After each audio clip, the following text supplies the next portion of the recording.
So you might be wondering, Thomas, why are you filming in front of a TV when you can just go to a real place in the real world and film there?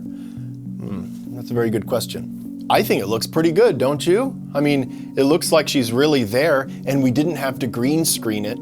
So using a TV like this, it does come with its limitations, and we're going to talk about that in this video and how you can work with a TV to get shots like this for your clients or your own personal YouTube videos or whatever you're shooting these days. We made a video about this setup a while ago, so if you haven't seen it yet, check it out. First, let's talk about camera. We are shooting on the Canon C500 Mark II.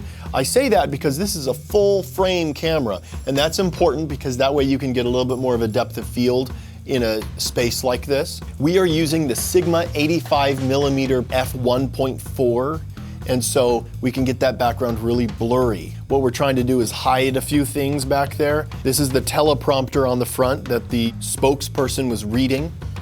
You can do this with a much cheaper camera and get the same results. Let's talk about the lighting in this setup. We wanted it to match the background. For this particular background image, we wanted the key light on this side of the camera. We have a 3x5 LED mat from Intelitech. I really like it. And then we have some extra diffusion in front of this, so that way this can be extra soft. On this side of camera, we have a white bounce. What this is doing is taking this light, bringing it on this side, and making this side of the face a little bit brighter. This is a government PSA that we were shooting, so we wanted the lighting to be not flat, but have a little bit of shape to it. So this makes this light appear a little bit softer, adding some brightness to this side of the face. This is our backlight, and we chose to use this because there are windows in the background and there would be light in real life coming from behind. And then we have this little accent light. This plant was too dark for the setup, it didn't really fit. So this is supposed to be simulating the light from this window here, hitting the plant, giving it some shape and life. And to control the lighting, we are using some flags. Because the key light was reflecting onto the screen, we are using this 4x8 negative fill as a flag to cover it up so it wasn't reflecting. And then over here, the key light was spilling into the lens.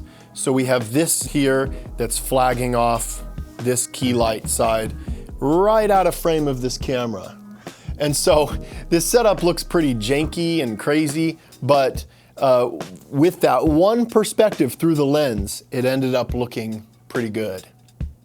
Next, let's talk about our TV setup. So here we have three 75-inch TVs, and here's the problem.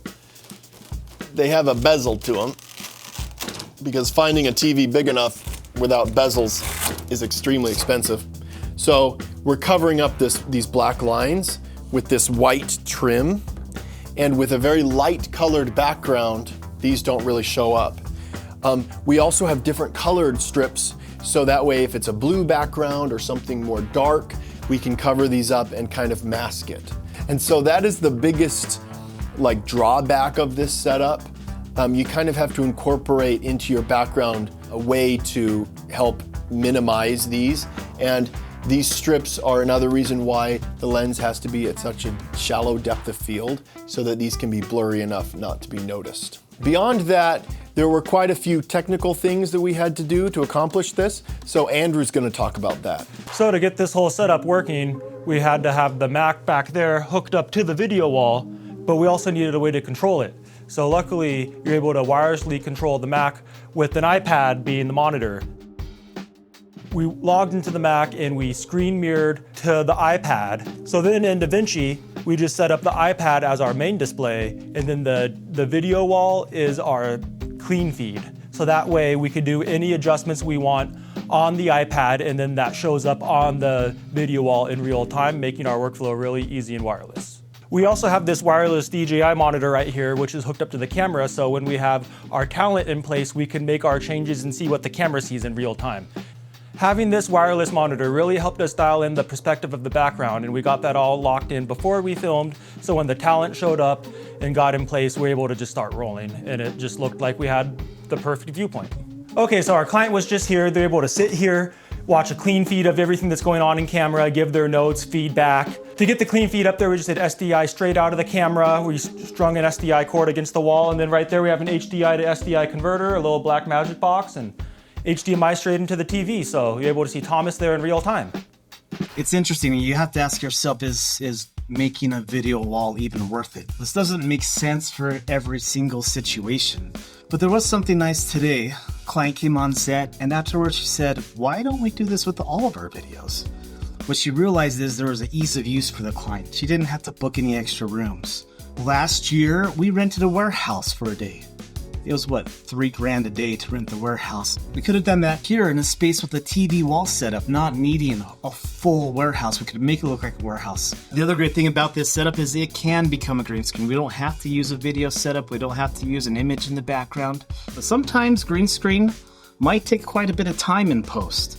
Having the background and the blur and everything look just perfect, man, it saves us so much time in post. So that's another reason why we like to do this versus just straight up green screen. What's unique here is we're in our home studio. This is cheap stuff, you know? We're not in some big studio here, but we're able to kind of, you know, do this Mandalorian video wall thing. I want to hear from you guys. Do any of you have setups like this? Are you using TVs? Do you have a better workflow that you use? Also, do you think this is ridiculous? Should we even be doing this? So comment and let us know what you think about this setup and any improvements you might have. If you enjoyed this video and you want to watch more videos from Epic Light Media, don't subscribe to this channel. We don't want new subscribers. We're fine if you watch or even comment, but don't hit that subscribe button because that would just be awkward for the both of us, really.